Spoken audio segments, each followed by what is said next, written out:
I actually cannot believe the podcast that I just watched. Who remembers Ned from the Try Guys, huh? Any Ned enthusiasts? Ned Fulmer, yeah, Fulmer family, Ned Fulmer guys, where we at, huh? Well, I'm sure you recall in 2022 there was the huge scandal that went public about how he'd actually been cheating on his wife for quite a while with their producer at the Try Guys. It was a huge deal.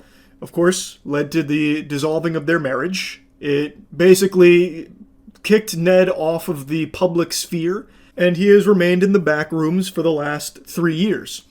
He has just crawled his way out of the Shadow Realm and surfaced with a podcast called Rock Bottom with Ned Fulmer. His first guest, his ex-wife, so he could talk directly to her about all of the cheating. It's like podcast therapy or some shit.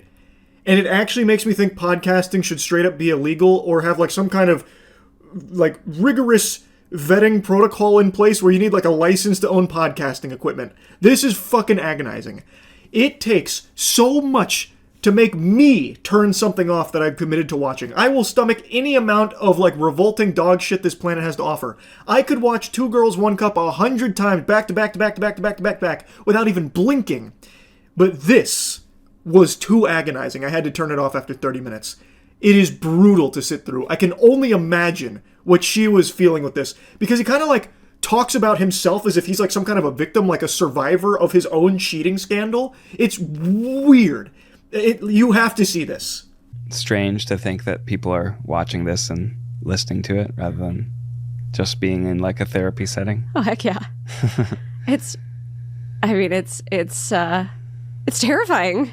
Yeah. It's absolutely, yeah. I mean, I'm on the verge of like standing up and walking out of this room. Absolutely. Understandable. And no one on the planet would blame her if she did. I think that is a totally reasonable response. It is still so baffling to me that this even got made in the first place, to be honest. Now, Ned did give like a pre-game speech here, but I just wanted to show you that he did actually sit down with his ex-wife and have an hour-long discussion with her about him cheating and him like prodding her, poking her like, and how did you feel about that? Yeah? Wasn't good, was it? Thought not. It's so fucking weird. Hi, I'm Ned Fulmer. 3 years ago, I cheated on my wife with my producer. It became a massive public scandal that caused a lot of pain to a lot of people. I know that I represented myself as a kind of wife guy who talked about his relationship and put that out there for public consumption. Big wife guy. Ned Fulmer used to be synonymous with wife guy, I think. I don't know. I was never the biggest consumer of Try Guys content, but from what I understand, that was like a core part of his identity, like his whole personality revolving around like being the wife guy. So of course that made everything even worse for him, even though it was already extremely bad. Now, this has been pointed out by a lot of people, and I don't know if this is how he's always been, if he's just this kind of quirky, zany guy who likes vocal fry, but a lot of people mentioned, and it's very clear, he is putting on like an extra dollop of vocal fry. It is brutal to listen to. It sounds like out of a cartoon when a character is mocking somebody else. Yeah, I may have presented myself as a wife guy. It's so like nails on a chalkboard. And you, as a viewer, I know that I broke your trust. One step is to publicly witness the pain of my partner, Ariel. This is a conversation with Ariel in this video. It's painful at times. It's honest, vulnerable, brutal. But why? Why do you want to broadcast you publicly witnessing the pain you have caused your ex-wife? Why wouldn't this just be a conversation had with like a professional or just between you two behind closed doors? Why do we need to be invited into this? This is him just making like a public spectacle and trying to like get back into the internet zone.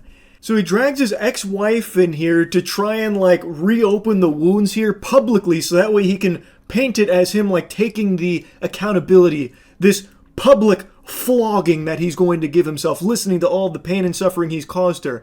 And the whole podcast is him kind of, like, prodding, like, and how did my cheating make you feel? Did it make you feel bad? Yeah, I bet it. Yeah. No, I know it made you feel bad. Yeah. No, it sounds about right. It made you feel bad, right?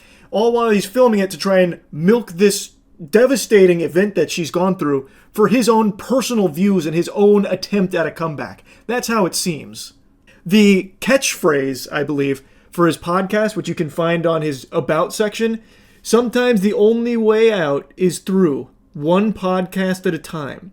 That is the slimiest shit. Oh my god. As disappointed as we were that something so private and painful became such a public spectacle, I get why people were so outraged, and I understand that that is the reason that she can't move forward with any sort of public thing without addressing this. So this is that. This is...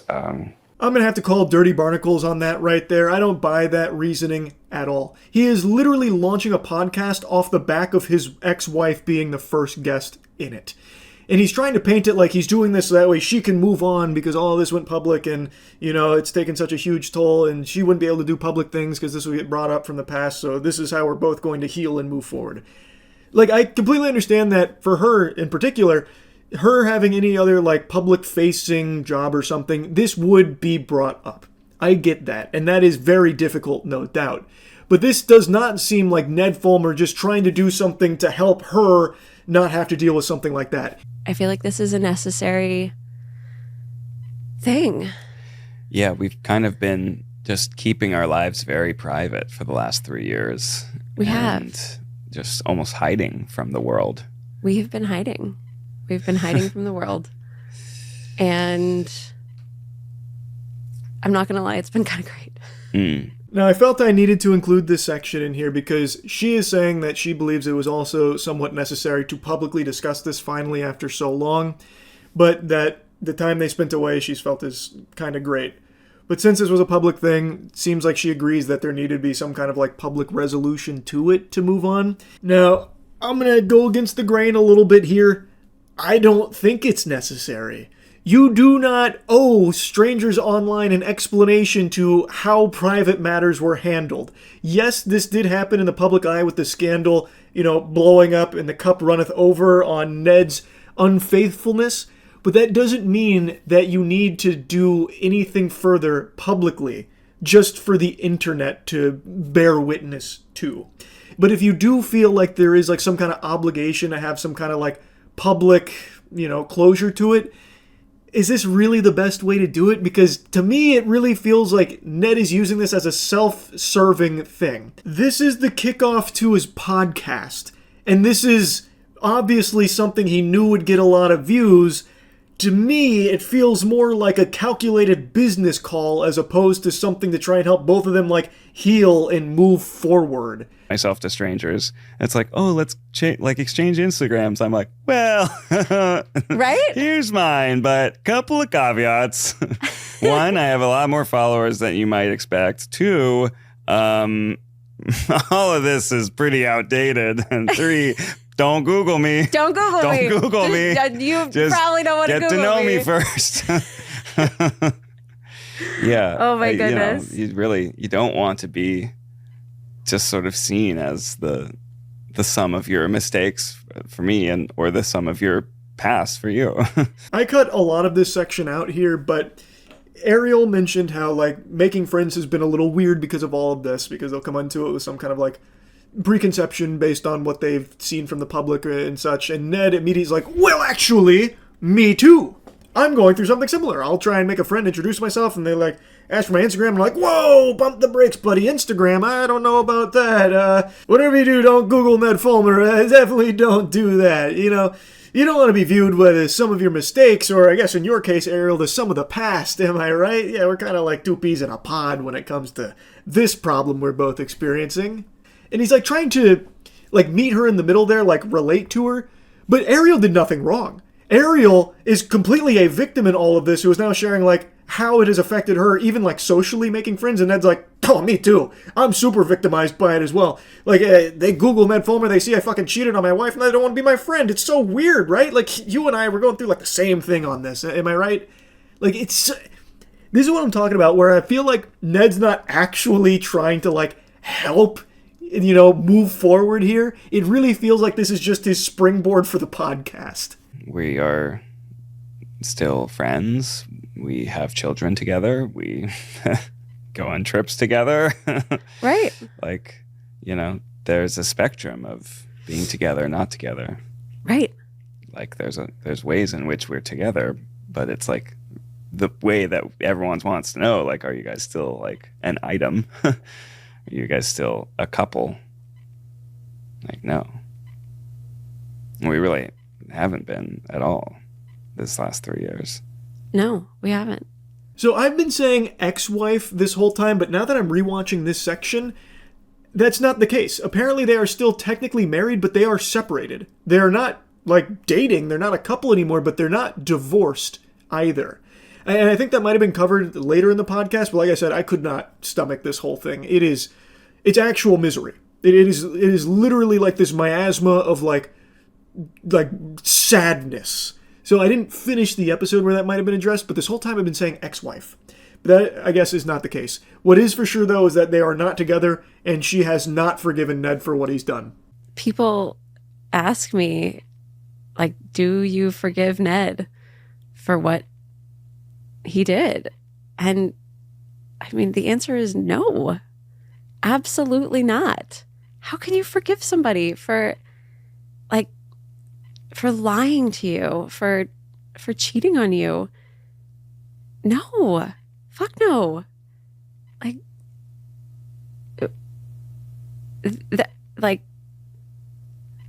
I don't even,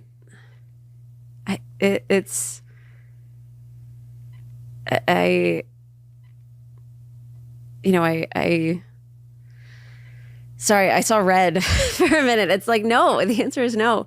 Yeah, that checks out. You should not forgive somebody that has done what Ned Fulmer has done to you. Absolutely not. And I'm really happy to see her just come down with the iron fist like, fuck no. Absolutely not. And Ned just sits there, hitting one of these. It's hard to hear you saying like, fuck no, I don't forgive you. But of course I get it. I mean, you're still, as much progress as we've had, you're still very angry. Yeah, of course I'm angry.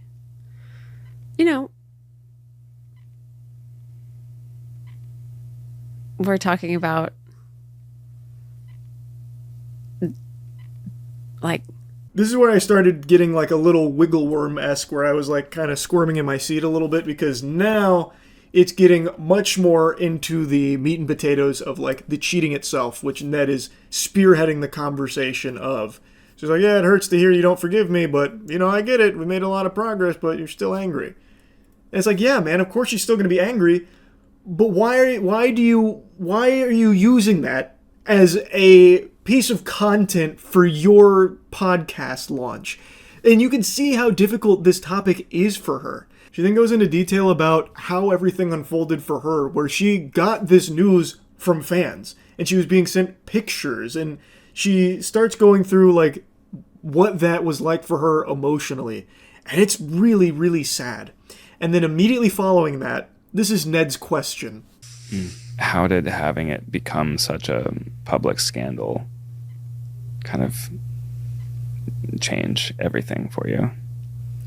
Did it make it worse? Did it make it easier? Did it just sort of make it surreal?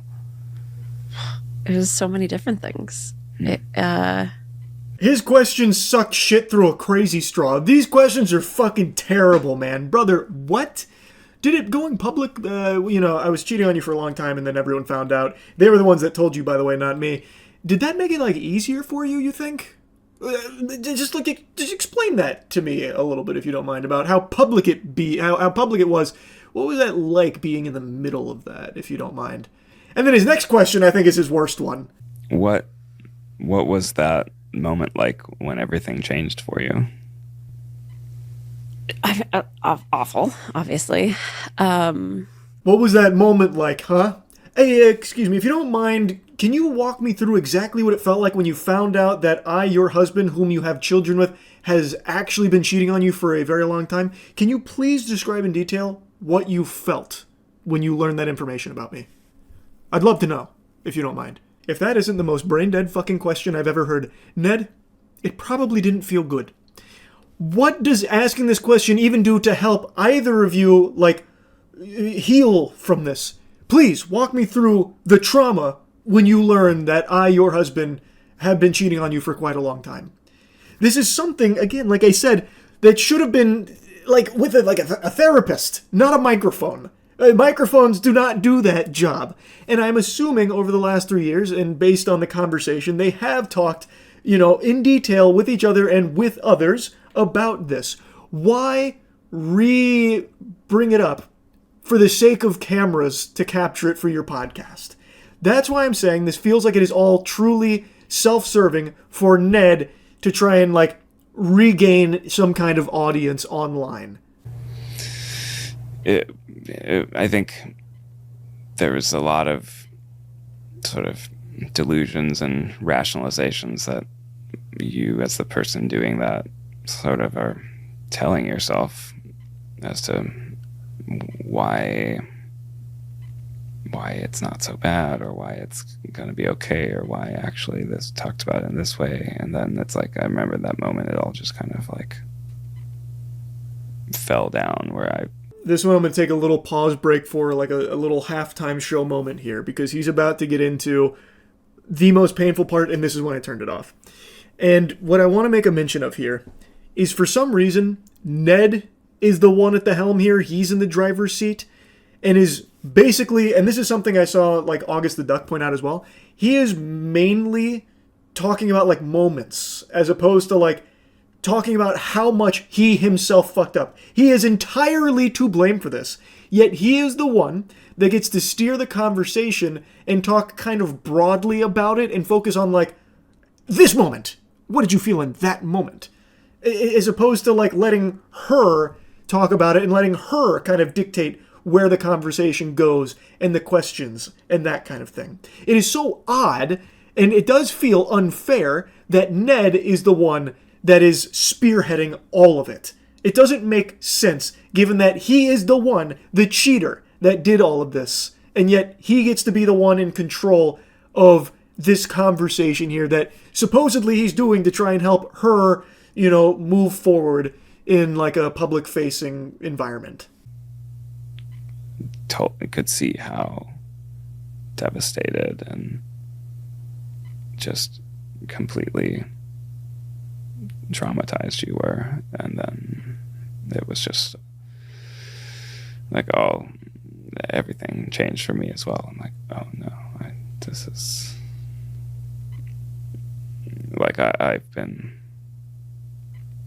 hurting this person that I love this whole time. You didn't realize until then? Well, but then there's other things you tell yourself to kind of sort of compartmentalize, or I guess.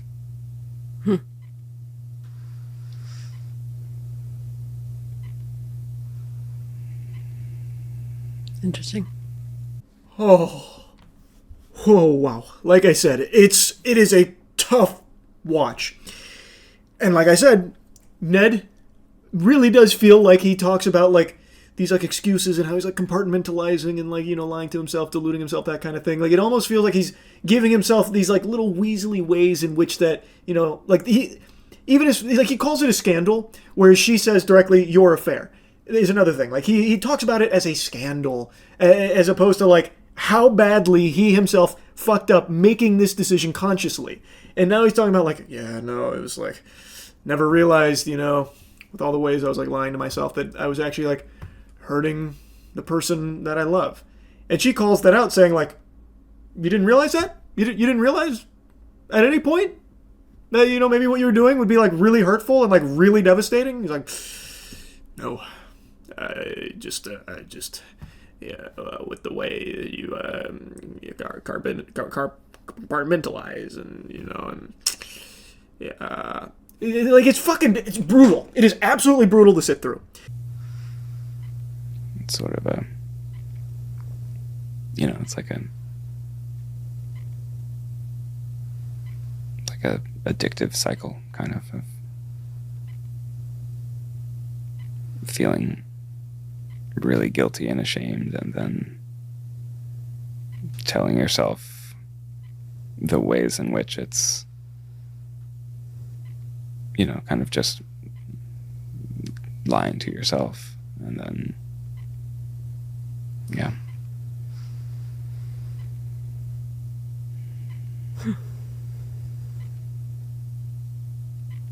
That sigh said 1,000 things without even needing words. Ned, what the fuck? He's just bumbling. Like, he is actually spitting mumbo jumbo. He's saying nothing. Literally nothing. Of like, well, what did you do to make him look elsewhere? Were you not a good enough wife? Were you not, did you not make him happy enough? And there's so much shame there.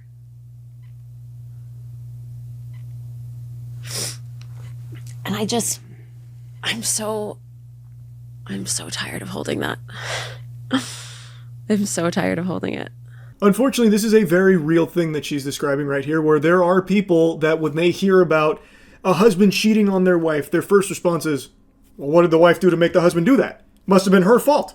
What, this harlot? What? She must have done something wrong. Must have been some kind of harpy over there. No, surely it was the wife's fault that Ned Fulmer would go elsewhere to find a suitable woman worthy of his benevolent being. And she's talking about how much that has weighed on her. And she then directly asks him, how does it make you feel hearing this? That you did this to me. You have basically, put this hex on me in some people's eyes that will not go away. How does it make you feel to hear that? I don't think it's fair that as a society you're put in that position. It's certainly not true. And no, it's not something that I imagined as I was doing that. I think none of it was. If you really let it sink in just how much you're hurting your partner and how devastating it is, how could you do that? It's still very difficult now, even 3 years later, to see you in pain as you're talking about that, because there's nothing I can do to change the past or to help. This right here sums up the Ned attitude for this. This is a very manipulative answer, in my opinion.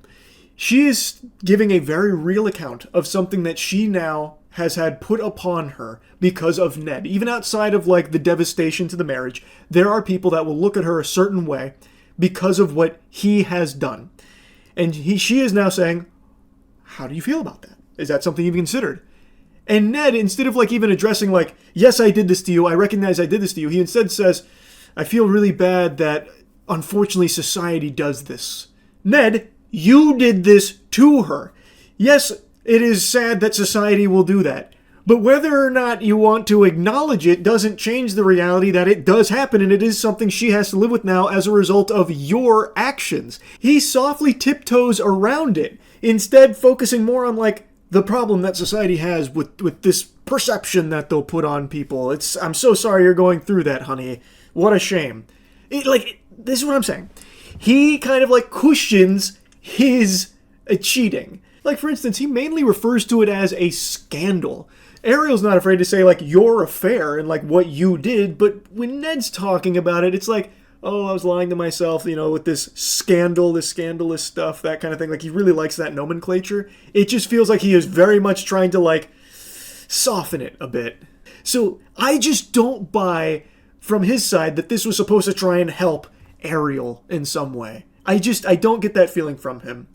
And far be it from me to question how Ariel wants to move forward from all of this. If she does feel this is the best way of doing it, then I would then ask, why did Ned take over most of the conversation? Maybe it changes towards the end of the podcast, I'm not really sure. But for the 38-ish minutes or whatever that I watched before just tapping out, it was all Ned that would lead these talks and control it. He would just try and poke a, like, how did you feel when I cheated? So that way she would talk about how awful it was, and he'd just sit there nodding his head. But it was always him taking the discussion where he wanted it to go. And every step of the way, I really got the feeling that Ned was underplaying just how awful what he did was. This was an awful thing to sit through. Like, it truly was fucking brutal.